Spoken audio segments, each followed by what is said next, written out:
أجمل 5 أفلام كرتون ممكن تتفرج عليهم.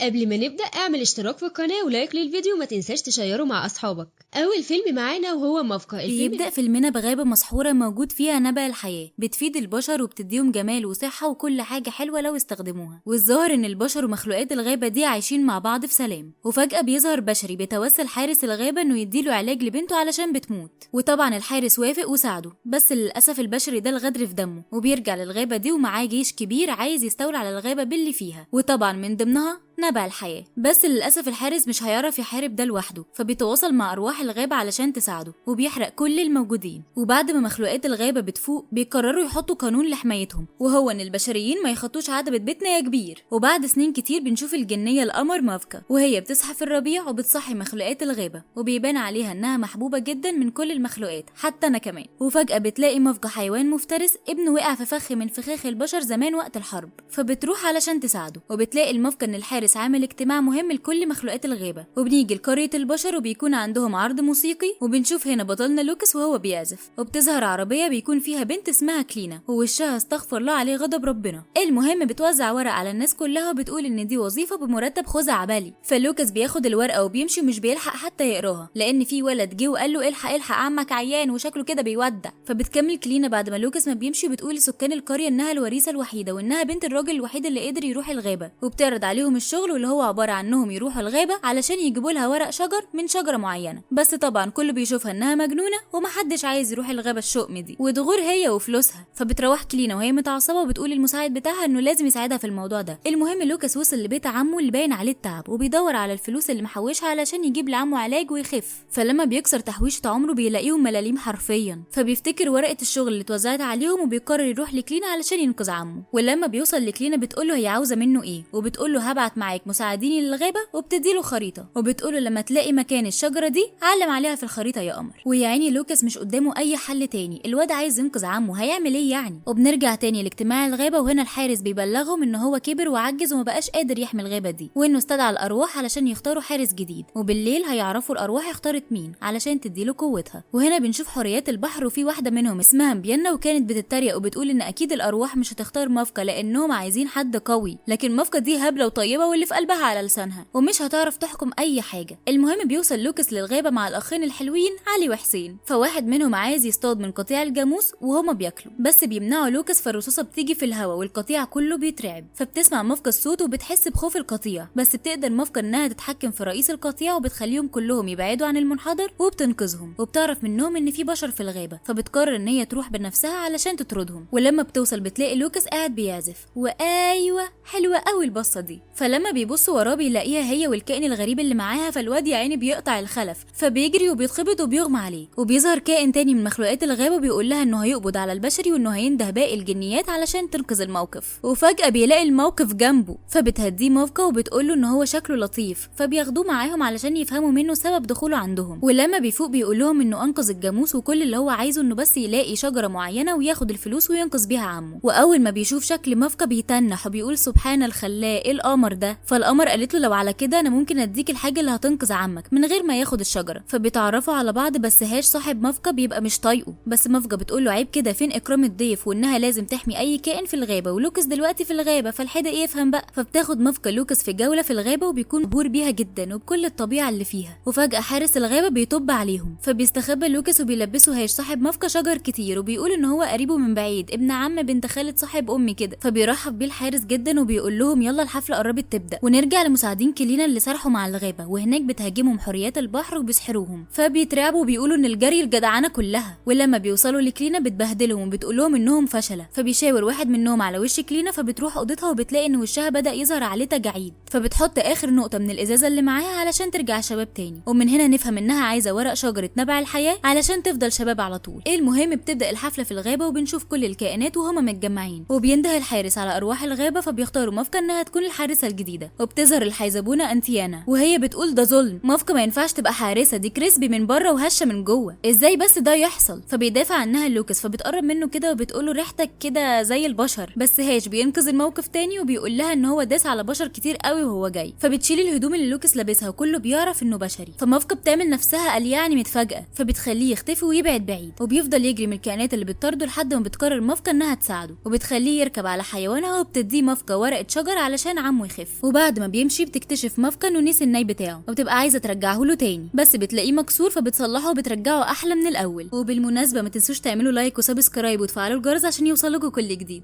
المهم بيوصل لوكاس وبيعمل مشروب من ورق الشجر لعمه وبيلاقيه بيرجع شباب من تاني وصحته بترجع احسن من لوكاس ذات نفسه، بس بيظهر المساعد بتاع كلينا وبيكون مراقب كل حاجه، فبيجري عشان يبلغ كلينا باللي حصل، فبتقول له خليك وراه علشان نعرف هنوصل ازاي للشجره. وهنا مافكا بتتكلم مع صاحبها وبتقول له انها عايزه تشوف لوكاس مره تانية وعايزاه يعزف لها تاني حتى لو هتكون دي اخر مره، بس بتقول انا دلوقتي حارسه للغابه هسيبها ازاي؟ بس بقى نقول ايه، استعنا بالحنين وراحت القريه، فبتقرر انها تغير لون شعرها البني عشان ما حدش يعرف انها جنيه، وبتلبس لبس مقطع بتلاقيه، وفي الوقت ده بيكون لوكاس قاعد بيعمل لمافكا سلسله هديه، يا اخي يا ريتني كنت مافكا والله. وفجاه بتظهر مافكا وحتى وهي لابسه خيش زي القمر، ليه حق بصراحه، فبيفرح لوكاس وبياخد منها الناي، فبتطلب منه يعزف لها عليه، بس لوكاس قال لها انه عنده النهارده عرض مع الفرقه بتاعته، فيا سلام لو تحضريها، وفعلا بيروحوا وبياخدوا معاهم كلب لوكاس، وبترقص مافكا مع لوكاس وبيكونوا مبسوطين جدا، بس اول ما بيعزف لوكاس بيظهر شكل مافكا الحقيقي وبتنور، فبتظهر كلينا فجاه وبتقول لهم دي جنيه وعايزه تسحرنا وتموتنا كلنا، وان اهل مافكا حرقوا اهلها زمان ولازم تنتقم منها، وفعلا بيتجمعوا كلهم على مافكا وبيخطفوها، ولوكاس حاول يساعدها بس ما قدرش لانهم اكتر منه، وفجاه بيظهر صاحب مافكا وبيساعدها تهرب، فبتحاول مافكا تستخدم قواها بس اهل القريه مش سايبينها في حالها، وفجاه بيظهر حارس الغابه وبينقذها، وساعتها بتاخد كلينا السلسله اللي لوكاس عاملها لمافكا وبتقول كده انا خطتي كملت، وبعدها بنلاقي الحارس بيتكلم مع مافكا بعد ما بيوصلوا الغابه، وبيقول لها انا كمان غلطت نفس غلطتك زمان لما وثقت في بشري، وبيحكي لها اللي حصل بالتفصيل الممل، وبيقول لها ان هي الوحيده اللي تعرف الحكايه دي، وانه وقتها عشان يقدر يحارب استدعى روح الغضب وخد منها قوه كبيره، وانه من وقتها ما بقاش زي الاول لان في المقابل دفع ثمن كبير، واكيد البشر هيتجمعوا وهيقضوا على الغابه تاني ولازم كلنا نستعد لده. المهم نرجع للوكاس اللي كلينا حبساه في السجن، فبترمي له الخريطه وبتقول له قول لي فين مكان الشجره والا هموت لك حبيبه القلب، وبيشوف فعلا ان مافكا معاهم بس مغمين وشها، فبيسمع كلامها وبيقول لها سيبيها بقى، فبتشيل الغطا من على وش مافكا وبتقول له شربتها يا كروديا، فبتقفل عليه كلينا الباب وبتفتح عليه الميه عشان يغرق ويموت،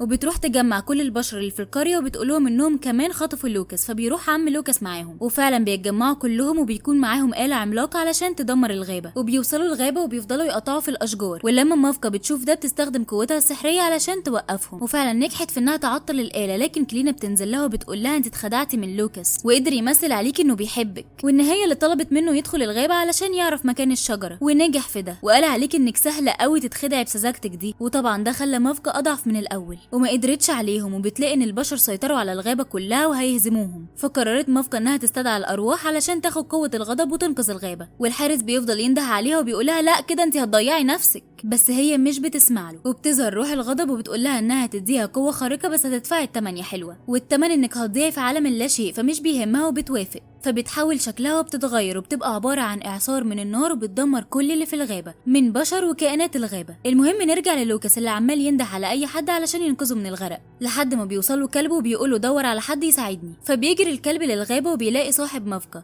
فبيرجع معاه عشان ينقذوه، ولما بيوصلوا بيجيبوا حبل وبيفكوا بيه الباب وبينقذوه فعلا. اول ما بيفوق لوكاس بيقرر انه يروح يساعد مافكا، ولما بيخرج بيلاقيها مولعه الدنيا بجد مش ها وكده، فبيجري عليها وبينده لها وبيقول لها انه جه يساعدها وانها توقف ده، بس لا حياه لمن تنادي، فبيقرر يعزف على الناي لان اكيد ده هيوصل لها، وبيتجمعوا كل اهل القريه مع كائنات الغابه وبيساعدوه، وفعلا مافكا بتهدى والحريق بيقف، بس للاسف قدام ده لازم مافكا تدفع الثمن زي ما اتفقت مع روح الغضب، وبنعرف ان عالم اللاشيء ده ما فيهوش اي مشاعر ولا احساس، لكن قررت انها ترفض ده وقالت اللي جوايا اكبر من انه احساس يموت، وقررت انها تعيش مع كل اللي بيحبها، وبسبب لوكاس وحبه ليها بتقدر انها تخرج من عالم اللاشيء وبترجع عالمهم من تاني. وفي الاخر بنلاقي ست كلينا هانم بتوصل لنبع الحياه وبتغرق في نعيمها، بس الطمع وحش، ومن كتر ما استخدمت كميه كبيره بترجع طفله صغيره كانها لسه مولوده. المهم اهل الغابه والقريه بيتفقوا انهم ما يحاربوش بعض تاني وكلهم يعيشوا في سلام وينسوا اي مشاكل قديمه، وبيخلص الفيلم بنهايه لطيفه كلها حب وسلام وامان. وتاني فيلم معانا وهو القرد الملك.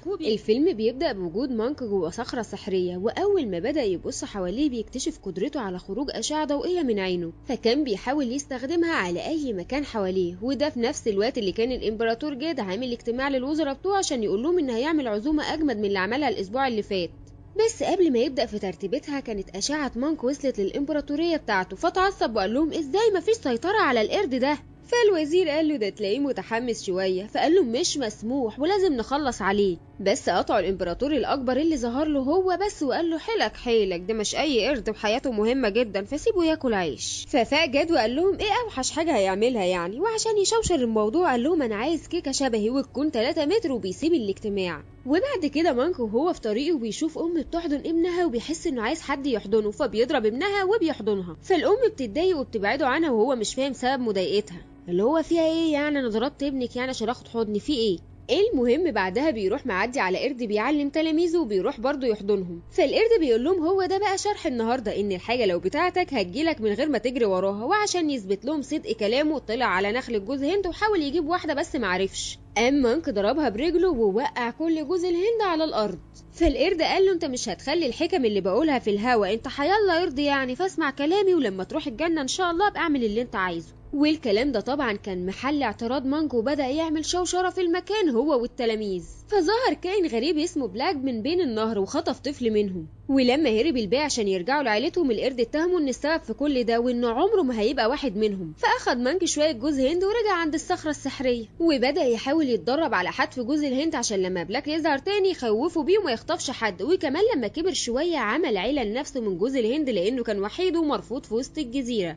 وفي مرة وهو بيتدرب شاف بلاك وهو بيتسحب عشان يخطف طفل من التلاميذ، فجري بسرعة وقال لهم انا هتصرف. وبدأ يحدف بلاك بجوز الهند، ولان بلاك ضخم جدا وقوي ما جاش معاه الكلام ده واداله بظهر ايده. فمانك قال انا مش عامل حسابي على كده وخطف بلاك طفل وهرب. ومانك كان مستغرب جدا من سقوط الجزيرة وانهم مش قادرين عليه. فالقرد قال له انت فاكر نفسك بطل جاي تحارب بلاك بجوز هند؟ فقال له مانك كنت فاكر ان هيخوفه بس انا اقدر برضه اهزمه. فقال له يا ترى هتحاربه بايه بقى المرة دي؟ فقاطعهم طفل من القرود وقال له انت تقدر تجيب سلاح قوي من عند التنين. فرد القرد وقال له ده في عرض البحر ولو رحت هناك هتموت. فمانك قال له انه هيروح بقى وهي موتة ولا اكتر. وبدأ ينزل يعوم في البحر لحد ما وصل للعمود السحري، وده كان عبارة عن عمود كبير جدا محطوط في امبراطورية التنين وما يقدرش حد يتحكم فيه الا الاقوى. وعلشان التنين كان فاكر انه اقوى حد عمل حفلة صغيرة كده عشان يفرجهم وهو بيتحكم في العمود. بس في الوقت ده مانك وصل عند العمود والعمود قال له انه مستني اقوى حد عشان يقدر يحركه. فحاول مانك، ولكن المفاجأة ان العمود اتحول في ايده لعصاية صغيرة وفرح جدا وخرج من البحر بسحر العصاية. والتنين طبعا اتعصب جدا واتصل بجاد وحكى له على سرقة العمود السحري وان ده هيتسبب في ضرر كبير. فجاد قال له انت مالك قد الدنيا وتقدر ترجع اللي اتسرق منك. واول ما قفل المكالمة حراس التنين كانوا منبهرين بشجاعة مانك،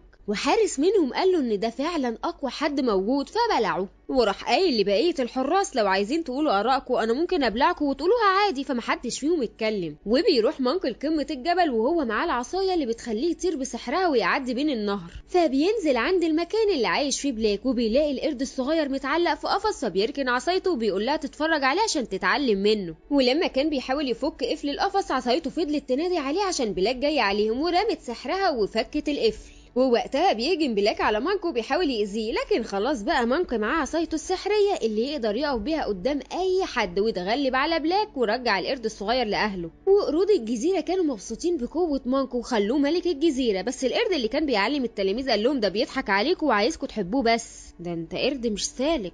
وقام بكل برود لف المانك وقال له فاكر لما قلت لك انت حيالله قرد ولما تروح الجنه بعمل اللي انت عايزه؟ انت مش هتبقى عايش على طول، انت هزمت بلاك وده واحد بس، وعشان تعيش على طول لازم تهزم 100 على الاقل. فمانك قال له طب ما احنا فيها يلا نهزم 100 كمان. واسمح لي عزيزي المستمع كده رخم عليك في نص الملخص واقول لك ما تنساش تعمل لايك وشير للكرتون النهارده عشان تقدر تشوفنا على طول.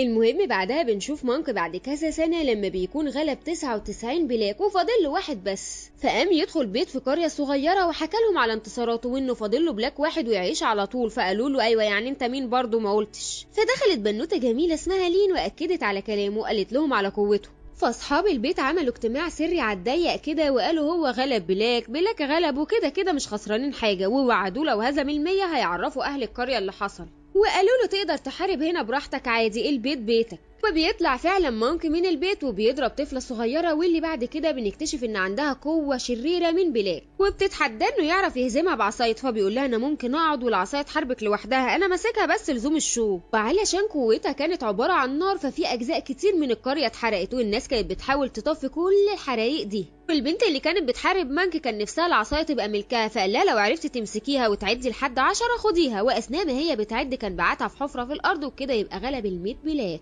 ولين الطفلة الجميلة اللي اتكلمنا عليها من شوية كانت نفسها تتعلم منه وتبقى المساعدة بتاعته عشان تساعد قريتها لما يكون مش موجود، بس مانك رفض للأسف. المهم اهل القرية نفذوا وعدهم وعرفوا اهل القرية كلها، ووقتها مانك اتكلم وقال لهم انا كده لازم اعيش على طول لحد ما بيحصل برق وبيظهر التنين، وبيقول له انت سرقت عصايتي واستنيتك ترجعها. فمانك قال له انا لقيتها فاخدتها، وعشان التنين كان تنين بحري فكان بيدخل السفينة بتاعته يبل شعره عشان ما يجيلوش ضربة شمس. وقال لي مانك لما العصايه بتاعتي ترجع لي هعرف اخد بيها حق منك. وعشان التنين كان خبيث شويه امر 2 من الحراس بتوعه يحاولوا ياخدوا العصايه من غير ما مانك يحس، واخدوها فعلا. بس مانك اخد باله وجري وراهم وقدر يمسكها، والتنين كان بيحاول يلحقه بس مانك ما سابهمش الا لما اتاكد انهم كلهم وقعوا في النهر. ولين لسه ما يئستش وكانت بتحاول تقنع في مانك انها تتعلم منه، بس هو قال لها انت حيالله طفله صغيره، لما تروح الجنه اعملي اللي انت عايزاه. وعشان يوصل للطريقه اللي يعيش بيها على طول كان محتاج للقرايه، بس هو ما كانش بيعرف فكان لازم حد يساعده. فجت لين اللي ما بتيأسش اقترحت عليه مساعدته وبرضه رفض، بس العصايه اعترضت وصممت انها هتنفعهم لو راحت معاهم. وبعدها بنشوفهم وهم داخلين مقبره كبيره فيها كل اسامي العائلات وهتعيش قد ايه، وبيطلب مانك من الحاكم بتاعها انه يعرف هيموت امتى، بس هو بيرفض فبيحاول يدخل غصب عنه. واول ما بيوصل بيقول للين تقرا فبتساله عن اسم عيلته، فبيفتكر ان ملوش عيله اصلا وهي بتستغرب كلامه. ووقتها بيظهر قدامهم حاكم المقبره وبيقول لهم انهم مش هيخرجوا من هنا عايشين لانهم دخلوا من وراه، وبيستنسخ نفسه لعدد كبير. فمانك بيبقى فرحان ان هيقدر يهزم اعداد اكبر ويستنسخ نفسه هو كمان، وبيطلب من لين انها تدور على المخطوطه اللي مكتوب فيها اسمه وتقول له على اسم عيلته والوقت اللي هيموت فيه لحد هو ما يخلص أزأزة ويخلص من المعركه دي. فبتدور لين لحد ما بتوصل للمخطوطه بتاعته وبتقول له انه ما عندوش عيله اصلا، فبيشطب اسمه من المخطوطه بمساعده العصايه بتاعته عشان يعيش على طول. وبيتصل حاكم المقبره بجد وبيقول له ان مانك دخل المقبره وشطب اسمه، وبيكلمه مانك وبيطلب منه حفله كبيره عشان هو كده هيعيش على طول. فبيقول له لا انت كده هتموت عادي، بس هتموت وانت بتحارب، مش هتعجز الا لو انت لقيت الكتاب السحري وعملت اللي بيقول عليه. ومن حسن حظ مانك كان الكتاب قدامه فاستخدم عصايته ولين عشان ياخد الكتاب وقدر يهرب بيه من المقبره. ولما طلع هو ولين قال لها تقرا له الكتاب بيقول ايه، وقالت له انه لازم ياكل خوخه سحريه، فقال لها تقعد على النهر تقرا الكتاب وتقول له يعمل ايه بالظبط. فسابته وراحت على النهر، وعن طريق ازازه سحريه قدرت انها تتواصل مع التنين، وطلعت مجرد طعم المانك. وقالت له ان مانك بيتصرف تصرفات غريبه وانها دخلت معاه مقبره واخدوا كتاب يخليه يعيش على طول. ايوه عليكي بنت سوسه. فالتنين قال لها انه شاكك في جنون القرد ده اصلا، وانه مش عايز حاجه منها غير عصايته والا هتبقى خلفت اتفاقهم وهتتعاقب. فبتفتكر لين قريتها الفقيره وانها محتاجه لها، فقالت له انه بيدور على خوخه مسحوره، فبيقول لها انه عليه الخوخه وهي عليها انها توصل مانك ليها. في الوقت ده كان التنين بيجهز خوخ مسموم وبيستعين بالحراس بتوعه عشان يمثلوا انهم حراس بستان الخوخ ويقنعوا مانك انه ياكل منه.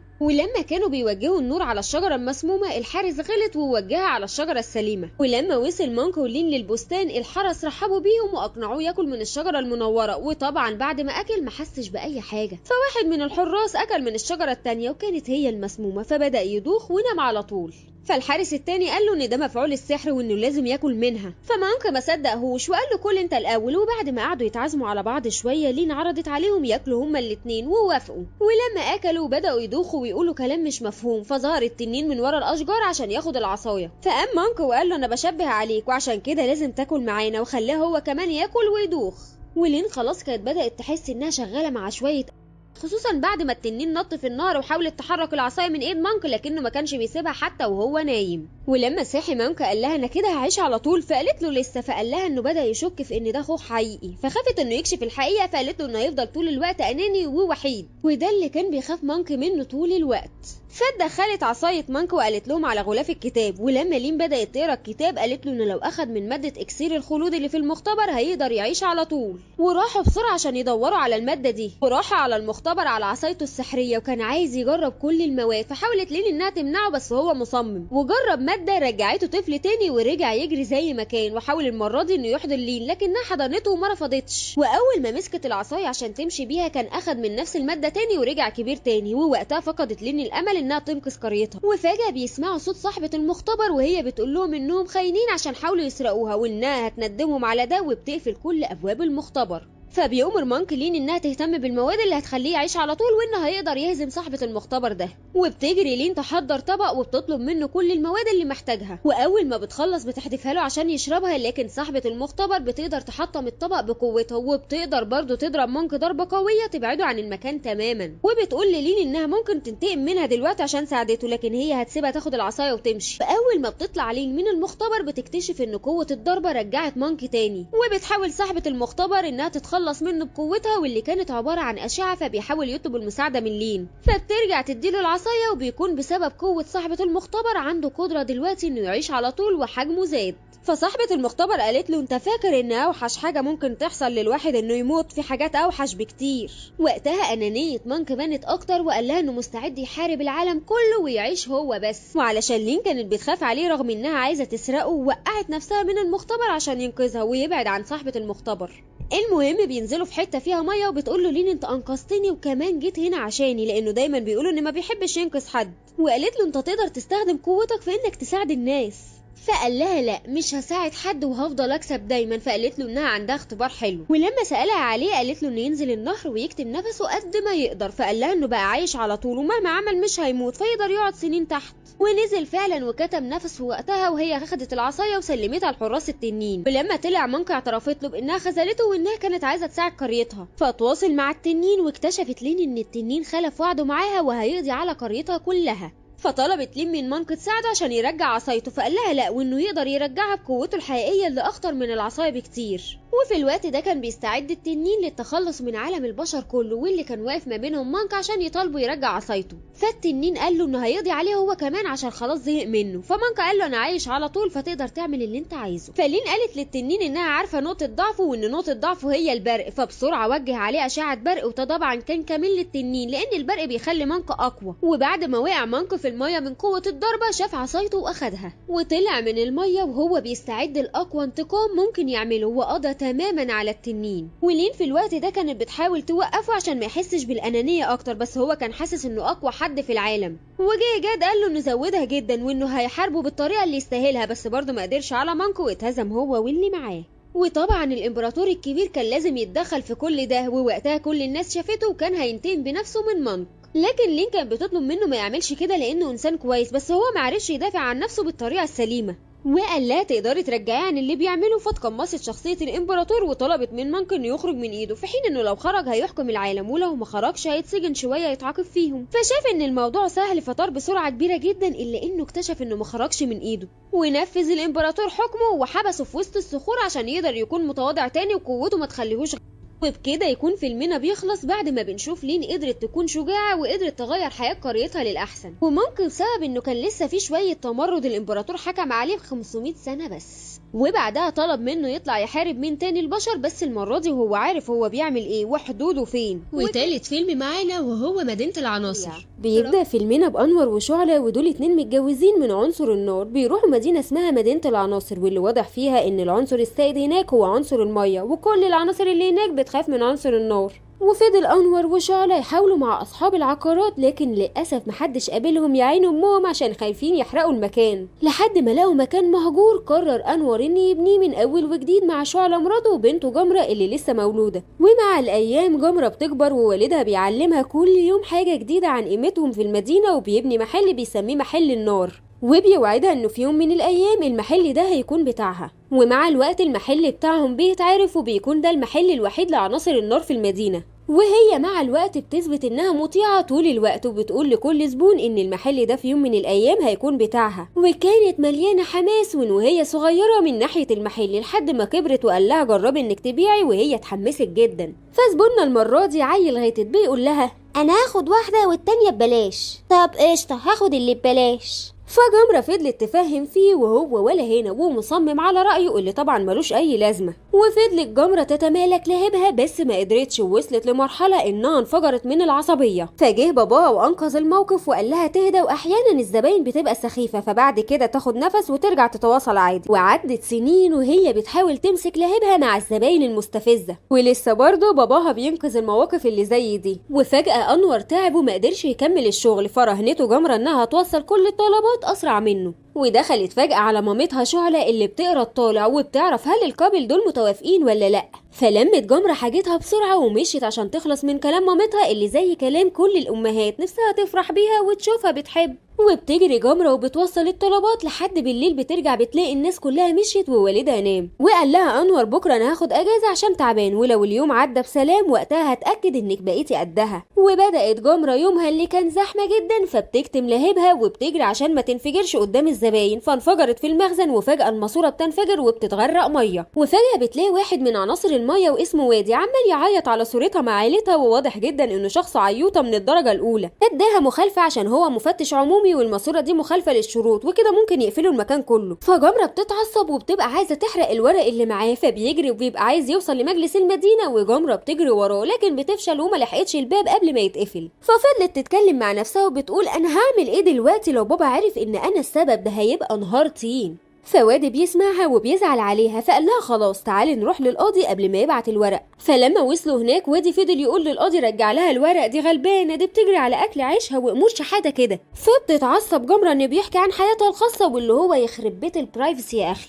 فالقاضي بيبعت الورق لما جمره فجرت له المكان، متهوره برضو جمره دي. المهم رجعت المحل ولقت والدها تحت بيحاول يوقف التسريب، وبتروح جمرة الوادي عشان تتكلم مع رئيسته في الشغل انها ما تقفلش المحل. فبيقول لها ان رئيسته في ماتش، فراحت جمرة معاه الماتش عشان تقابلها. فبتقابلها جمرة وبتقول لها على ظروفها، لكن الرئيسة بتزعق لها وبتقول لها خلي في دم بتكلميني في الشغل وانا بتفرج على الماتش. فبيتخانقوا هما الاتنين وبيعندوا مع بعض. فوادي بيقول لهم استنوا لوتس هيخسر عشان مامته تعبانه. فبيقوم وادي وبيشجع لوتس عشان ما يخسرش، والجمهور كله استجاب معاه. وبتشوف جمرة قد ايه هو لطيف. عارفاه انا النظرة دي، وماله تفاح الفراشات مش عيب. المهم لوتس بيكسب بسبب وادي، ووادي بيقنع الرئيسة بتاعته انها يتتبع مصدر التسريب من بيت جمرة، وبعدها هيكلم طاقم العمل عشان يصلحوا التسريب قبل يوم الجمعة. فبتطلع جمرة ووادي فوق بيت جمرة عشان تولع المنطاد ويطيروا سوا ويتبعوا المواسير. وهم في الطريق جمرة بتفتكر لما كانت صغيرة وكانت عايزة تدخل الحديقة المركزية عشان تشوف زهرة الفيفستيريا، ودي زهرة نادرة جدا بس للأسف بيمنعوهم من الدخول عشان كده هيكون خطر على الحديقة. وبعد سنين الحديقة حصل لها فيضان، وبكده جمرة عمرها ما هتشوف الفيفستيريا في حياتها كلها.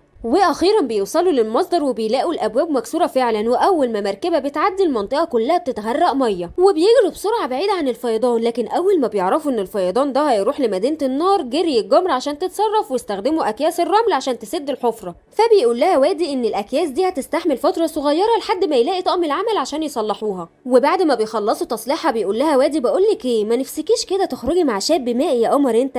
فقالت له انت شكلك كده مش هتهدى غير لما بابا يغليك صاحي. قال لها وماله برضه، ما كله لاجل عيونك يا جمر. ويا نهار تلزيق يا جدعان. وتاني يوم جمرة بتروح فعلا الميعاد بتاعهم ويخرب بيت ثباتها على الموقف. ووادي كالعاده اول ما شافها عيط. المهم راحوا السينما وتصوروا وخرجوا خروجه حلوه ما تتنسيش. فلما بترجع جمرة بتلاقي انها مجرد ما بتفكر في وادي بتهدى وبتعرف تتعامل مع الزباين في المحل بحب وهدوء. الحب يا امير. وفضلت هي ووادي يخرجوا مع بعض كذا مره. فجأة أكياس المية ما استحملتش وفرقعت في متجر النار. فحاولت جمرة ووالدها أنور إنهم ينقذوا اللهب الأزرق لأن ده مصدر قوتهم. فبتلاقي مندوب جايب لها ورد وبتتفاجئ إن وادي موجود في زهرية الورد دي، فبتاخد منه الورد وبتجري. فوادي بيقول لها إن طاقم العمل متعصبين منه عشان هو حبسهم بالجبس بالغلط ومش عارفين يجوا ولا يتصرفوا. وفجأة أنور بيجي وبيلاقي وادي مع جمرة، فبيتعصب عليها وبيقول لها أنت بوسي ملك الرحمة بتكلمي مائي. فبيتوتر وادي وبيقول له انه مفتش الطعام وجاي عشان يدوق الاكل. فبيعند معاه والد جمرة وبيطلعه عشان ياكل اكلهم اللي كله نار. ويا عيني بياكل وادي من غير ما بيفتح بقه وهو بيبقلل من كتر الولع اللي جواه.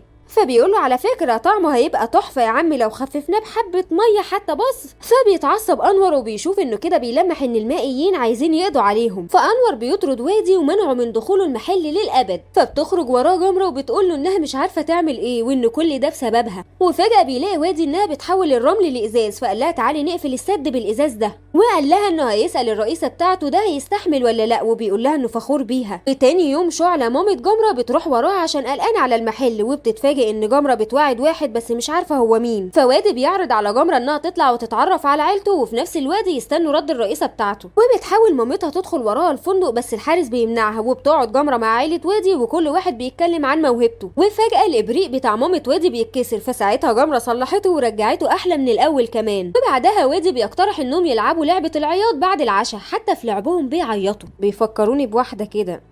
فجمرة بتقول له انها عمرها ما عيطت فلا يمكن تخسر. وفعلا معرفش يخليها تعيط لحد ما وادي بيعترف لها بمشاعره ناحيتها. فجمرة بتعيط لان هي عارفة ان مستحيل يكونوا مع بعض بالرغم من مشاعرهم ناحية بعض، لكن مدينة العناصر حاطة قانون ان العناصر مش بتختلط.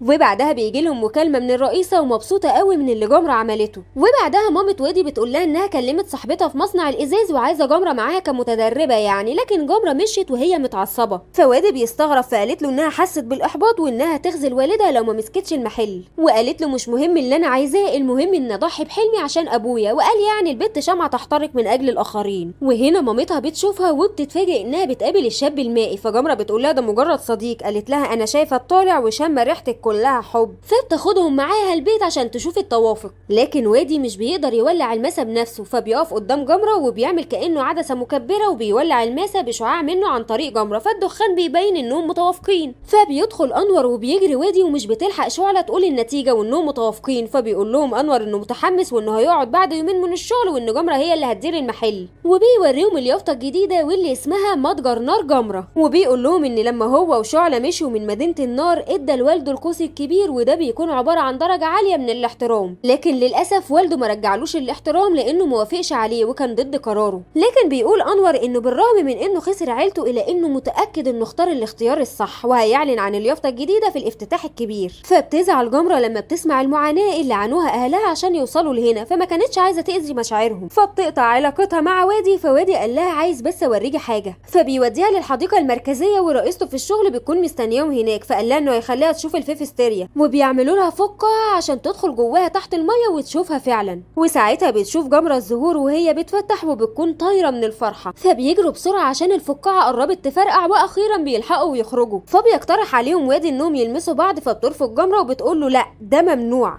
فبيبداوا بلمسه بسيطه، ولما بيلاقوا ان مفيش حاجه حصلت بيقربوا من بعض وبيرقصوا. بس فجاه بتجرحه جمرة وبتقول له انها مش بتحبه وانها مش هتتخلى عن حاجه علشانه. وفجاه السور الازاز بيتكسر والفيضان بيملى المدينه، وبتحاول جمرة تنقذ اهلها. وهنا وادي بيقرر انه يسافر عشان ينسى جمرة، لكن بيلاقي الفيضان وبيجري على بيت جمرة عشان ينقذها. وفعلا بتنقذ جمرة اهلها، لكن بتدخل المحل عشان تنقذ اللهب الازرق، والباب على وشك انه ينهار، لكن بيدخل وادي وبيحاول ينقذها. فدخلت جمرة عشان تعمل لوح ازاز تحمي بيه اللهب، لكن بتفشل والميه ملت المكان واتحبسوا في مكان مقفول. لكن وادي بيكون انقذ اللهب وبتفرح جمرة قوي، بس بتتفاجئ انه كده هيتبخر بسبب شدة الحرارة. فبتحاول جمرة تكسر الحيطة، فبيمنعها وادي وبيقول لها انه مش ندمان على حبه ليها. وهي قالت له انا عارفة ان الوقت ده متأخر بس انا بحبك يا وادي. وبيحضنوا بعض ووادي بيتبخر. ولما بيلاقوا جمرة لوحدها وبتقول لهم ان وادي مات. واخيرا بتتجرأ وبتقول لوالدها انها مش حلمها تمسك المحل، وانها كانت هتعمل كده بس عشان ترضيه، وانها كمان فشلت في ده. بس انور بيكبر بخاطرها وبيقول لها انا حلمي هو انت يا بنتي. وبيحضنوا بعض وبتقول له انها بتحب وادي جدا. وفجأة بيسمعوا وادي وهو بيعيط، وهنا بتعرف جمرة ان وادي لو عيط دموعها هتنزل وهيرجع يعيش من تاني. فبتحاول تقول له كلام حلو عشان يتأثر ويعيط، وفعلا بيرجع تاني وبيحضنوا بعض. وبعد فترة بيكون التلف اللي في المدينة اتصلح والمحل بيتفتح تاني، والمرة دي بيقبل بدخول كل العناصر. وجمرة ووادي بيسافروا عشان تشتغل بره الشغل اللي هي بتحبه، وأنور وشعلة جابوا ناس تانية تمسك المحل وهم بيديروه. وقبل ما تركب جمرة بتقدم لوالدها الاحترام الكبير، فبيرده لها كموافقة على قرارها، وبتركب مع وادي السفينة وبتجهز لمغامرة جديدة. رابع فيلم معانا هو فيلم سبايدر مان. بيبدأ فيلمنا بغاين اللي بيكون نفسها تبقى واحدة من فرقة موسيقية، لكنها أول ما بتنضم الفرقة ما بتكملش فيها وبتنسحب، وده بسبب تنمر زمايلها عليها. بتدخل بعدها غاين لحفلة اللي بيكون محدش فيها عارف عن قوتها الخارقة غير صديقها بيتر، لأنه بيكون هو كمان سبايدر مان في العالم بتاعها. وللأسف بيموت بسبب وحش هجم على الحفلة، ولأن مفيش حد غيرها اتبقى من الحفلة الناس فكرت إنها السبب.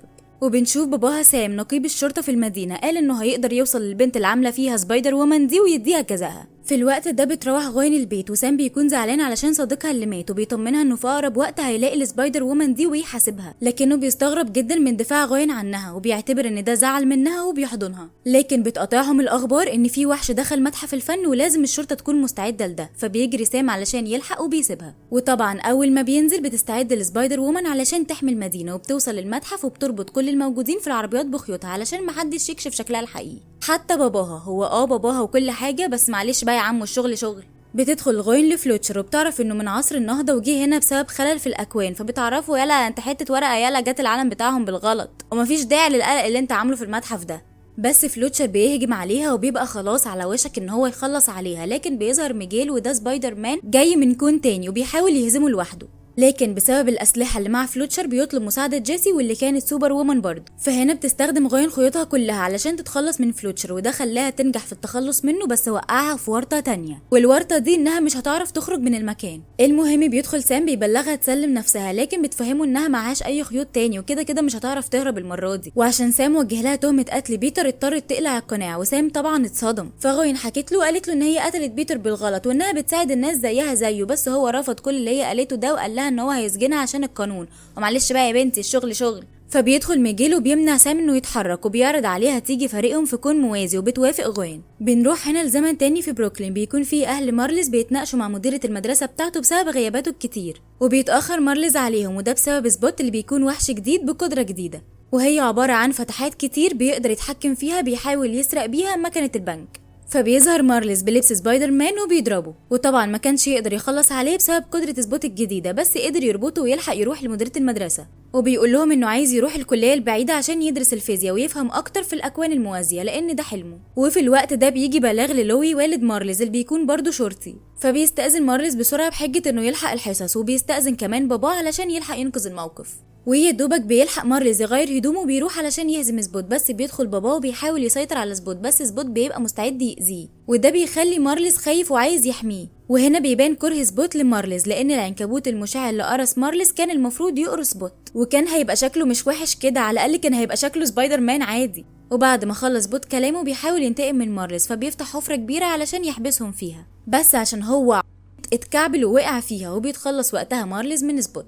وقبل ما نكمل ما تنساش تعمل لايك وشير للفيديو، وتروح على صفحتنا الجديدة على الفيسبوك لو لسه ما عملتلهاش لايك. ويلا نكمل. لوي كان حاسس انه فخور بسبايدر مان، وقال له ان عنده ابن في نفس سنه، بس هو شقي في دراسته حبتين، فبيقول له مارلز انه لو اب مكانه هيخليه يعمل اللي بيحبه. بنرجع تاني لسبوت اللي بعد ما اتحبس جوه نفسه بيكتشف ان الفتحات دي مش مجرد حاجه تخلي شكله وحش، وانها حفرات لعوالم كتير يقدر يدخل ويخرج منها براحته. وبالليل لوي بيبقى عامل حفله وعازم فيها كل اللي يعرفه، ده علشان هيترقى ويبقى نقيب، بس كالعادة مارلز ما بيكونش موجود وبيتأخر، والتورته اللي كان المفروض ان هو يجيبها بتكون اتمسحت كل اللي عليها وباظت. فبيتضايق لوي وبيعاقب مارلز وبيقوله ان انت هتقعد شهر جوه اوضتك ومش هتطلع منها. في الوقت اللي بيكون مارلز قاعد فيه في اوضته لوحده بيفتكر غاين لانها صاحبته المقربه، وبسبب العوالم الموازيه بتظهر له غاين وبيقضوا وقت جميل قوي مع بعض وهما لابسين لبس سبايدر مان. ولما بيرجع مارلز البيت بتكون غاين معاه، فبيعرفها على اهله، ورغم ان مامته بتتضايق ان هو كسر كلامهم وطلع من اوضته، بس هي بتبقى عايزه تشوفه مبسوط.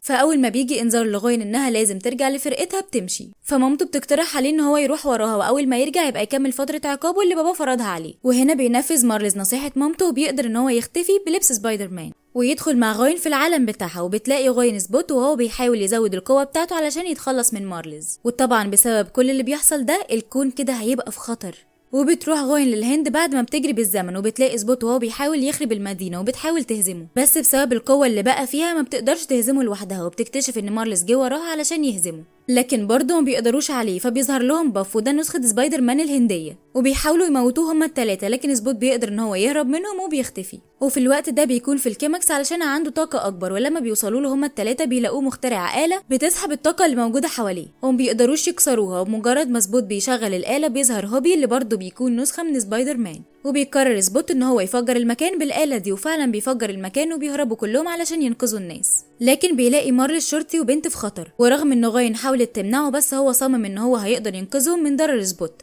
وفعلا بينجح في ده. بتجيلهم بعدها جيسي وبيتبلغهم ان هم يروحوا معاها المقر علشان يقابلوا ميجيل، وبيدخل مارلز وهو مبهور بعد ما بيشوف كل نسخ وتطورات سبايدر مان في كل البلاد، وكمان بيشوف الوحوش اللي اتقبض عليهم. ووقتها بتديله جيسي ساعة يلبسها علشان توازنه ما كانش مظبوط بسبب خلل الاكوان. وبيقابل مارلز هناك بيتر باركر، وده بيبقى السبب في كل السبايدر مان اللي اتعملوا. وبيشوف كمان بنته اللي عندها نفس قدراته الخارقة، واول ما ميجيل بيتكلم مع مارلز بيشرح له ان كل حاجة في الكون دي بسبب، وانه ما ينفعش يقف في طريقها علشان يفضل الكون محافظ على التوازن بتاعه.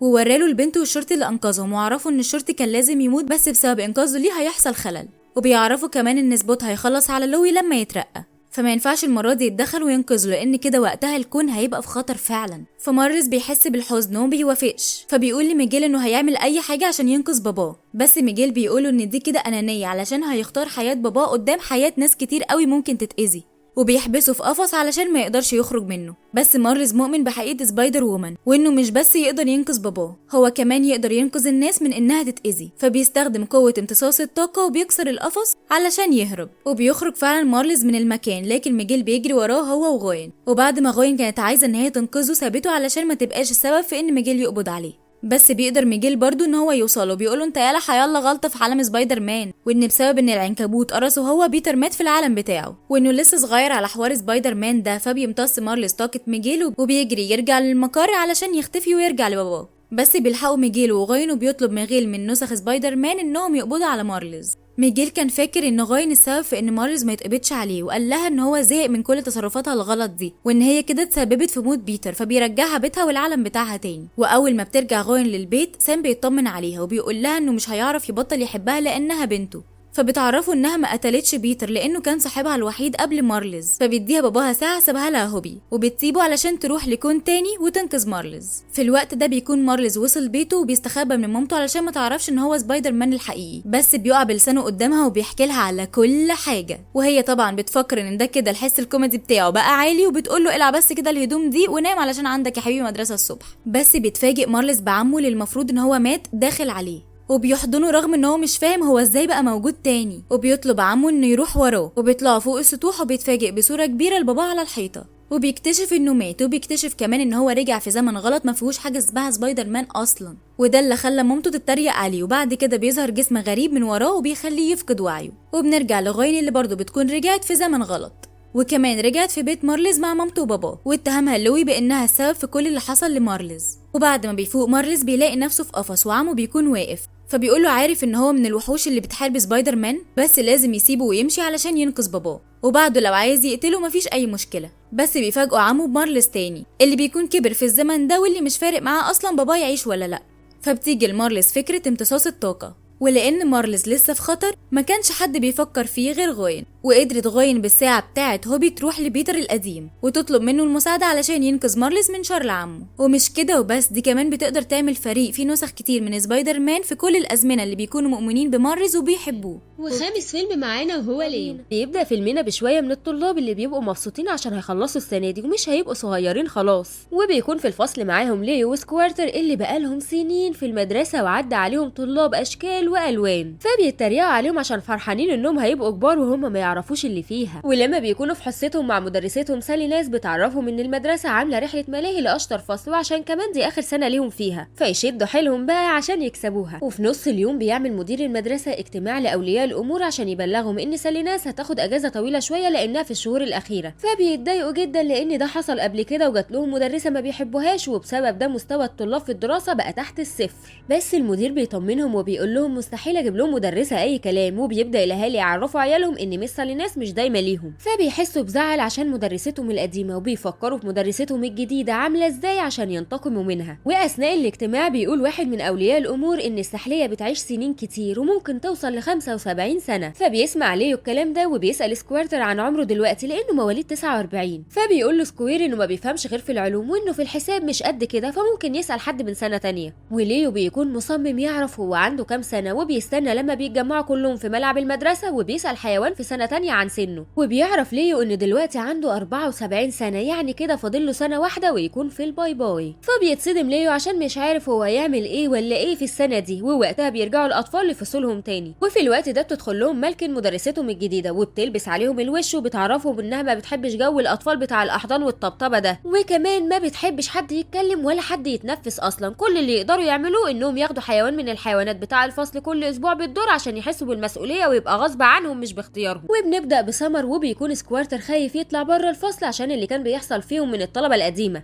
لكن ليو ما بيبقاش باقي عليها لانها كده فاضل له سنه، وبيقول له يلحق دنيتي يلحق اخرتي. فبيروح ليو مع سمر البيت وبيلاقيها رغايه جدا وما بتقفلش بقها طول اليوم، لدرجه ان اهلها ما بيقدروش يسمعوها طول الوقت. فبينتهز الفرصه ان لوحده في اوضتها وبيحاول يهرب، وده بياخد منه وقت طويل وما بينجحش في الاخر. وبعدها بتدخل سمر اوضتها وبتدور عليه لما ما بتلاقيهوش في الصندوق، لحد ما بتشد الستاره اللي بيكون واقف عليها وبيلبس في الحيطه. ولما بيقول لها انه مش عايز يموت قبل السنه ما تخلص، بتتصدم سمر ان السحليه بتتكلم وما بتصدق بقى، وبتقعد تحكي له عن حياتها وان محدش بيسمعها بسبب كلامها الكتير. فليو بيعرفها ان هي بس اللي تقدر تسمعه، وده عشان خايف يروح المعمل يتعمل عليه ابحاث، وبينصحها تقفل بقها شويه. وبتتعلق سمر بيه وبتحبه، بس للاسف هو يوم واحد ولازم ترجعه الفصل. وتاني يوم بتدخل مالكن وبتسال عن الطالب اللي هياخد حيوان الاسبوع ده، وبيبقى دور إيلي اللي بيختار ليو برضه. فسكويرتر بيستغرب حبهم ليه، بس ليو بيقول له انه ما يقدرش يعمل حاجه في حب الناس، وبتوافق مالكن. وبعد ما بتخلص حصصهم بياخد إيلي ليو وبيستعد عشان يروح بيه البيت، وبيكون اهله مخليين معاه روبوت يحميه لانه عنده حساسيه نفس، وطبعا انت عارف يعني ايه حساسيه في الجو ده. واول ما بيدخل بيه البيت بتفضل مامته تعقم في الشقه رايح جاي، وده بيحسس إيلي انه متحاصر طول الوقت. ولما بيجي وقت الغدا بيتسحب ليو عشان يهرب تاني، بس بيلاقي نفسه الروبوتات واخداه غسيل ومكوى، لدرجه انه يا حرام في وسط العركه ديله بيتقطع. ولما بيحاول ليو يحل معاهم عشان يهرب بيسمعوا إليه، فبياخدوا ليو على جنب وبيقول له الكلمتين اللي هو حافظهم، وان محدش يقدر يسمعه غيره عشان هو شاطر، والكلام اللي انت المفروض حفظته ده. واكيد برضه حفظت انك المفروض تعمل لايك وشير للفيديو وتلحق صفحتنا على الفيسبوك لو لسه ما اشتركتش فيها يعني. وبنرجع بقى لإلي اللي ما صدق يلاقي حد يفضفض له حتى لو سحليه مش مشكله، وبيحكي له عن الروبوت واهله وانه كده عايش في سجن. فليو بيقول له انا سحليه بس قد جدك وليا نظره، واقترح عليه يكتب ورقه للروبوت عشان يديله حريته شويه. فبيشوف الروبوت الورقه وبيتاثر، وبيكون كده اتحلت مشكله إيلي. وبيعدي الاسبوع الثالث بدور ثالث اللي بيكون دور جيدي، اللي بتاخده عشان تعمل بيه منظر بس في عيد ميلادها مش اكتر، لانها من عيله غنيه مشغولين طول الوقت ومحدش عارف في ايه، فمش فاضيه لسحليه يعني. وبيدخل ليه دخلته المعروفه اللي بيقولها لكل حد، وبعد ما بتتصدم والكلام ده كله بيقول لها ان الحياه مش مستاهله اللي هي عاملاه في نفسها، ووقف وقفه الحكمه بتاعته وقال لها تعزم صحابها كلهم على عيد ميلادها عشان تبطل تحس انها احسن منهم، وكمان تخلي كل الحيوانات تهرب في عيد ميلادها من القفص عشان حقوق الحيوان وعشان العمر بيجري. فبتوافق جيدي على كلامه بعد ما بتحبه. وبنشوف بعدها عيد ميلاد جيدي وهي عازمه اصحابها وبتشارك مع اصحابها عشان يهربوا كل الحيوانات، وفعلا كل الحيوانات اللي موجوده بتهرب، ولوي بيلف لفته ويفشل برضه، وبينتهي باليوم في نفس الفصل. ولما بيخلص دورها في الاسبوع الرابع ما بيكونش فاضل غير اينو اللي مش فارق معاه الموضوع اصلا، وبيبقى عامل حسابه يتعشى بليو، بس بيفتكر مالكن طلبت الاهتمام بيهم، فبياخد ليو في الصندوق بتاعه اللي ما بتلاقيش فيه ليو بس، لان سكوارتر بيكون مستخبي فيه عشان يعرف سر حب الطلاب للوي. واول ما بيوصلوا البيت بيقول سكوارتر الكلمتين بتوع ليو، فاينو ما بيتاثرش. فليو بيقول له جه دوري، وبيطلب من اينو يبطل ياخد كل حاجه بعنف. فبيرحب اينو بالكلام وبيتاثر، وبيحس سكوارتر انه مش واخد حقه في الفيلم ده. وتاني يوم بيبقى كل الطلاب اخدت ليو، فبتعرفهم مالكن ان الدور الاسابيع اللي جايه على سكوارتر. فالطلاب ما بيوافقوش وبيقولوا لها انهم هيبقوا من الاوائل لو اديتهم السحليه. فبتقول لهم انا عندي فكره احسن، تنجحوا الاول اديكوا السحليه. وبتلاقي مالكن الطلاب بياكلوا الكتب اكل وبيبقوا من الاوائل فعلا، لدرجه انهم بيكسبوا في المسابقه. فبينسب مدير المدرسه الفضل لمالكن، وبيحس ان اختياره في محل، وبيتفق معاها انهم لو فضلوا في المستوى ده هيخليها مدرستهم الاساسيه. وفي الوقت ده بيكون كل طالب سايب لليه تليفون وبيكلموه طول الوقت. فبيقرر سكوارتر يكشفه على حقيقته وبيفتح لايف لكل الطلاب وبيعرفوا انه بيتكلم مع اي حد مش زي ما كان مفهمهم وبيروحوا عشان يواجهوه بالحقيقه. فليو هو اللي بيتصدم المره دي بس في صاحبه اللي كان فاكره صاحبه وبيشرح لهم انه كان عايز يعمل حاجه حلوه في اخر ايامه ويغير لهم حياته وانه ما كانش قصده يخدعهم او يكذب عليهم. فبتيجي مالكن وبتسمع كل ده وبتستغرب انها كانت طالبه من زمان جدا في المدرسه وما تعرفش ان السحليه بتتكلم. وفي نهايه اليوم بتاخد مالكن ليو معاها البيت وبتحكي له على فشلها في شغلها طول السنين اللي فاتت.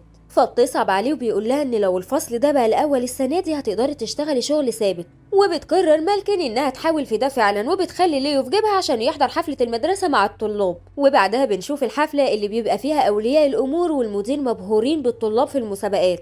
فبيدوا المالكن جايزه على اللي عملته وبيشكروها وبتسيبهم وبتمشي. ومالكن بتركب عربيتها وهي معاها ليو وما بيكونش سامع ولا شايف اي حاجه في الحفله. فبتقول له انهم خسروا في المسابقات ومش عايزين يشوفوه تاني لانه السبب في قله مذاكرتهم. وبعد كده بتحطه في حديقه حيوان وبيتحايل عليها ما يموتش لوحده بس للاسف مالكن بتسيبه وبتمشي. وتاني يوم لما الطلاب بتوصل الفصل بيبقى عندهم رحله للملاهي وبيسالوا على ليو لانه مش موجود. فبتعرفهم مالكن ان مشي وهو مطمن عليهم انهم في ايد مالكن وبتشكر في نفسها. وبعدها بيبداوا يستعدوا عشان يروحوا الرحله المفضله ليهم بس وهم زعلانين على ليو. وبيبقى سكوارتر لوحده في الفصل وبيبدأ يحس بالندم عشان ليو صاحبه فاضله سنة ويموت. فبيلاقي تليفون إيلي وقدر يتواصل مع الروبوتات عشان يجي ياخدوه ويروحوا للطلاب. وفعلا قدروا يوصلوا وحكى لهم سكوارتر على كل حاجة من الأول وحكى لهم كمان إن مالكن هي السبب في اختفاء ليو. فبتخاف مالكن من ان الطلبه يقولوا انها حراميه حيوانات فبتعترف انها سايباه في حديقه حيوان وبتطلب من السواق يغير اتجاهه ليها بس السواق بيرفض عشان ما يتسجنش وبتفشل محاولاتهم معاه. واول ما بيوصلوا الملاهي وبينزلوا بياخدوا السواق عشان يلعبوا اول ما بيسرح في اللعب بيجروا كلهم على العربيه والروبوت كمان بيساعدهم ان السواق ما يوصلهمش بسرعه وبيسوقوا لطريق الحديقه. وفي الوقت ده بيكون ليو مش عايز يكون وحيد فبيحاول يتعرف على بقيه الحيوانات لكنهم بيتلموا عليه عشان يضربوه وما بيبقوش حابينه لحد ما بيجي حيوان من اللي كانوا في عيد ميلاد جيدي وبيعرفهم انه حد طيب وشجاع. فبيبدا السحالي تتكلم معاه وتعرف سنه فبيقول لهم انه خلاص هيموت السنه الجايه. فبيلاقي ان السحالي اكبر منه بكتير وعايشه وفي منهم كمان وصل ل 110 سنه. فبيفرح جدا وبيبقى عايز يحتفل لكن بيقطع احتفاله مجموعه من التماسيح اللي بتيجي عشان تاكله بس بسبب سواقه الطفل السريع على باص المدرسه التماسيح بتخاف وبتهرب. وبيتبسط الطلاب ان ليو رجع وسطهم تاني وليو كمان بيكون مبسوط انه هيعيش وقت اطول وسطهم وبقى له اصحاب بعد ما عاش سنين لوحده. والفيلم السادس والأخير هو فيلم إنكانتو. في يوم قررت جدة ماربل تحكي لها عن اللي حصل في عيلتهم وايه هو مصدر سحرهم ده. فبتقول لها ان الشمعة دي مصدر قوة ليهم. فبتحكي لها انها خلفت ولادها الثلاثة وقررت هي والجد بيدرو يفلسعوا من البيت ويهربوا. والجد بيدرو ضحى بحياته عشان يديهم الشمعة المسحورة اللي ادتهم بيت قدروا يعيشوا فيه عايشين على حساب حياة الراجل. يلا ملناش دعوة. المهم كان اي طفل يتولد في البيت ده بينعم بقدرات سحريه. فبتقول الجده لماربل ان الشمعه النهارده هتديها قدرات سحريه. فيا عيني بتقول لها انا هبقى مصدر فخر للعيله يا تيتا. وقلبت محمد صلاح فجاه. فبتقول لجدتها عندك اي معلومه كده ولا كده عن القدره اللي هتديها لي الشمعه؟ فبتقول لها جدتها ايا كان هي هتكون طفله عظيمه ومميزه. وبتصحى تاني يوم ميرابل بكل حيويه وحماس وبتستعد عشان تمتلك قوه سحريه زيهم بس للاسف ما بيحصلش. زي مثلا خالتها بيبا الطقس بيتاثر بحالتها المزاجيه او خالها برونو اللي شاف المستقبل واختفى بعدها ومامتها اللي بتعرف تشفي المرضى بوصفات سحريه وقريبتها ديلوريس بتسمع دبه النمله وايزابيلا اختها تقدر تملى اي مكان بالورد ولويزا تقدر تشيل اي حاجه تقيله. وللاسف ميرابل الوحيده اللي في عين ديناصور في حياتها ومن غير قوه خارقه. وميرابل كانت شايفه انها مميزه حتى لو ما عندهاش قدره سحريه وان بالعكس هي مبسوطه وبتساعد اهلها في حفله انطونيو الطفل اللي هيستلم قدرته السحريه. وانت هيبقى عندك قدره سحريه امتى يا منيله؟ المهم جدة ميرابل بتقول لها لا بلاش تيجي الاحتفال مش بنتفائل بيكي يا ست انت. فبتزعل ميرابل وبتمسك الهديه اللي جايباها لانطونيو فبتلاقيه مستخبي تحت سريرها وبتلاقيه بيقول لها انه متوتر قوي بسبب الحفله. فبتقول له بعدين بقى ما تبقاش عبيط زيي اتشجع كده ويلا افتح هديتي اللي جايباها لك. فبيشكرها وبتحضنه وبتقول له يخرج ويفرح في الحفله. المهم ميرابل بتقف بعيد عشان تتفرج عليه في الحفله. فبيقول انطونيو لميرابل ميرابل ساعدينا الله يكرمك. فقالت له لا يا اخويا والله ما هقدر اصل معمول لي عمل على ورك نمله. بس بتروح فعلا وبتمسك ايده عشان يروح للباب بتاعه بس بتكون خايفه يحصل زي ما حصل معاها. بس اول ما بيمسك الباب بينور وبيظهر طائر شكله حلو قوي وبيكتشف ان موهبته القدره على الكلام مع الحيوانات والطيور. فبيدخل من الباب وبيلاقي غابة وبيفضل يلعب مع الحيوانات وكل الناس بتتفرج عليه وفخورين بيه. والعيلة كلها كانت بتتصور مع أنطونيو ما عدا ميرابل. يا عيني يا بنتي يعني هو بإيدها. المهم بتزعل ميرابل عشان هي الوحيدة اللي مش مميزة في عيلتها وما عندهاش قدرة سحرية، وكله بيحتفل وبتقعد ميرابل لوحدها جوه، فبتلاقي فجأة البيت اتشقق والشمعة قربت تنطفي، فبتجري على ستها وبتقولها يا تيتا يا تيتا الشمعة قربت تنطفي والبيت كله في خطر. ولما بيدخلوا وراها كل حاجة قالتها اختفت، فكله بيشوف ميرابل حقودة وغيرانة من أنطونيو عشان هو عنده موهبة وهي لأ. وبتحاول ميرابل تقنع مامتها ان ده ما حصلش وانها ما كانش قصدها ده وان فعلا اللي قالته حصل، لكن مامتها بتقول لها هاخدك على قد عقلك وادخلي نامي شكلك مجنونه دلوقتي. فبتخرج ميرابل وبتسمع جدتها بتقول لجدها ان معجزتها بتحتضر وبتطلب منه يساعدها لو هو سامعها. فبتقول ميرابل من النهارده مفيش حكومه، انا الحكومه، وبتقول انا اللي هنقذ الشمعه دي. فبتروح لدولارس وبتقول لها سمعتي اي حاجه غريبه ليله الحفله عن الشمعه؟ فبتقول لها والله ما في غريب الا انتي. وبيقعدوا كلهم يفطروا، فبيبان على لويزا انها متوتره، فبتسالها ميرابل تعرفي اي حاجه مخوفاكي ناحيه الشمعه؟ فلويزا بتتهرب ومش بترد، وهنا بتعلن الجده عن خطوبه ايزابيلا. بس ميرابل بتفضل مركزه مع لويزا اللي خلعت من المكان، فبتفضل وراها، بس لويزا بتقول لها انها عندها شغل كتير قوي. فبعد ضغط كبير من ميرابل على لويزا بتقول لها لويزا لازم تروح تبدا رحله بحثها عن برونو اللي اختفى لما قال على اللي هيحصل في المستقبل عن الشمعة. فبتدخل برج برونو اللي اهلها مانعين الدخول جواه. يا اختي هو انت ناقصه مشاكل؟ المهم بتنبهر ميرابل بحيطان البرج وبتلاقي طيور خايفه كتير، فبيتقفل الكهف على ميرابل وبتلاقي تحتها ازاز بينور اخضر مكسور. فبتقرر ميرابل انها تجمع الاجزاء المتكسره. سؤال يا انسه، هو ده وقت لعب بازل؟ المهم بتتشقق الحيطه وبتتكسر وبتحاول تلم الازاز اللي مطلع النور في شنطتها وتخرج من البرج بسرعه. فبتتخبط في جدتها وبتروح لاوضتها، بس بيبا بتروح وراها وبتبقى عايزه تعرف منها اي معلومات عن برونو والرؤيه بتاعته، بس بيبا بترفض تتكلم عن الموضوع. فبيدخل والد ميرابل وبيلاقي الازاز اللي جمعته، فبتحكي له ميرابل لما دخلت برج برونو. قال لك بقى بما اننا وصلنا لنص الفيلم يبقى كده الملخص عجبك، فما تنساش تشترك في القناه عشان تكمل معانا ملخصاتنا الجايه.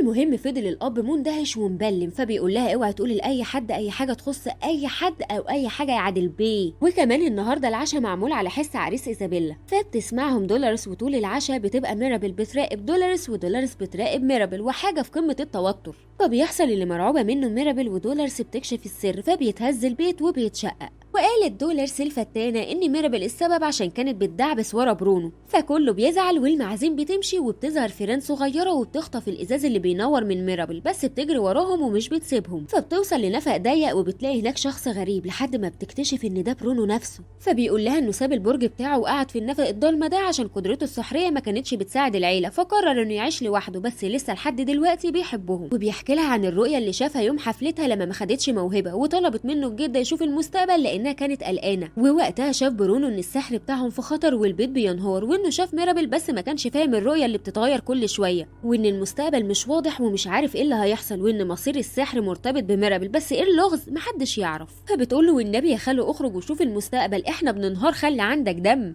يمكن نعرف نلاقي حد يساعد العيله. وفجاه بيدخل انطونيو اللي عارف كل حاجه وبيقول لهم حيواناتي وصلتني ليكم. وهنا بتطلب الجده من والده ووالد ميرابل انهم يلاقوها عشان العيله في خطر بسببها. جرأة ولا قرشانه انت، ما تدي للبت فرصتها. والناحيه التانيه ميرابل بتقنع برونو انه مش وحش وانه مش هو سبب دمار العيله، حتى لو العيله عايزه تقنعه بكده وانها محتاجه مساعدته. فبيقتنع برونو وبيرجع يشوف المستقبل مره تانيه وميرابل معاه، اللي بتشوف البيت قدامها بينهار وفي فراشه معديه وبتحضنها ايزابيل اختها. فبتتضايق ميرابل ان اختها معاها في الرؤيه لان هي دايما عارفه ان ايزابيل مش بتحبها. فبيقول لها برونو ايزابيل مش مهم، المهم بجد هي نفسها عشان هتكون السبب في انقاذ الشمعة. وبيقول لها بقي تعالي زوريني لما السحر يرجع، ما تبقيش جبانه زيهم. فبترجع ميرابل وبتدور على ايزابيل عشان تاخدها بالحضن زي ما موجود في الرؤيه، لكن ايزابيل بتقول لها انها دمرت حياتها وخطوبتها بسبب افعالها، فبتطردها. بس بنتنا تسكت؟ لا طبعا، بتقول لها انت انانيه ومش همك غير نفسك ودايما عايزه تكوني مثاليه. فبتهاجمها ايزابيلا بتقول لها انا كنت هتجوز واحد مش بحبه عشان العيله وعشان ارضيهم. فبتفهم ميرابل ان السحر انقذ ايزابيل انها تتجوز واحد مش بتحبه. فبتدخل عليهم الجده وميرابل بتحاول تفهمها كل اللي بيحصل وانها بتحاول تصلح الشمعه. فجدتها بتهاجمها وبتقول لها كل اللي حصل ده بسببك، وان الشقوق في البيت بدات مع وجودها وبرونو اختفى بسببها والشمعه هتطفي برضه بسببها. ولويزا بتفقد قوتها وايزابيل خرجت عن السيطره، ومادام يا حبيبتي ما عندكيش موهبه يبقى اركني على جنب وما تاذيش العيله. فبتدافع ميرابل عن نفسها وعن برونو وعن ايزابيلا وبتقول لها انت طول الوقت بتضغطي عليهم كلهم كلهم عشان يكونوا زي ما انت عايزه، وده صعب. وبرونو ساب العيله عشان هي شافت فيه الجانب السيء، ولويزا تعبت بسببها هي. ووقتها البيت بينهار، فبتجري ميرابل على الشمعه والعيله كلها بيجروا ويسيبوا البيت قبل ما يتهدى عليهم، وبتاخد معاها الشمعه قبل ما تطفي، فبيتهدى عليها البيت والشمعه بتطفي في ايدها، وبتقعد ميرابل حزينه وبتسيب المكان وبتمشي. وبيفضل كل فرد في العيله بيدور عليها بس مش بيلاقيها، وبنلاقيها قاعده على النهر بتعيط، فبتروح لها جدتها وبتفتكر جدها اللي هو جوزها، وبتقول لها النهر ده هو اللي قدم لهم السحر والشمعه اللي بنت لهم البيت المسحور، وخلت كل واحد فيهم عنده قدره سحريه. وبعد كده اهتمت بالشمعه وخافت عليها كانها عيل من عيالها، وخافت تفقدها زي ما فقدت جوزها. فبتحس ميرابل ان جدتها اتبهدلت وعانت من غير ما حد ما يحس، وفهمت ان كل ده بسبب خوفها على العيله وعلى الشمعه. فبيحضنوا بعض وبيظهر فراشات في كل مكان، وبيظهر برونو، فالجده بتحضنه وبيتخض من رد فعلها ده. فبتاخد الجده برونو وميرابل وبيرجعوا تاني للعيله، وبتقول لهم ميرابل انهم هيبنوا البيت تاني سوا. فطلبت من سكان القريه يساعدوهم ومتاخروش بصراحه، وكل حد بيتبرع عشان يبني معاهم البيت. وهنا المفاجاه، اول ما ميرابل بتيجي تفتح الباب بيتجدد في البيت السحر وبيرجع تاني زي ما كان، وكل فرد بيرجع بقوته السحريه، وبيرجع برونو معاهم من تاني، وكل شخص بيعرف قيمه كل فرد في العيله. وبس كده بيكون خلص ملخصنا النهارده. ووالله انا من رايي ان ميرابل مميزه حتى وهي ما عندهاش ميزه.